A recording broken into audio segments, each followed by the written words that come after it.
പൂവേണോ പൂവേണോ എന്ന പാട്ട്, പാട്ടിനെക്കുറിച്ച് പറയുമ്പോൾ വീണ്ടും പത്മരാജൻ സാറും രവീന്ദ്രൻ മാഷുമായിട്ടും അധികം സിനിമകൾ വർക്ക് ചെയ്തിട്ടില്ല.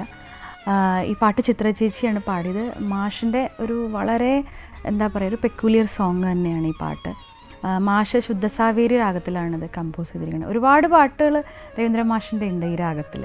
എങ്കിലും ചിത്ര ചേച്ചിയുടെ എൻ്റെ ഒരു ഫേവറേറ്റ് 10 സോങ്സിൽ ഒരു പാട്ട് പൂവേണോ പൂവേണോ എന്ന പാട്ടാണ്.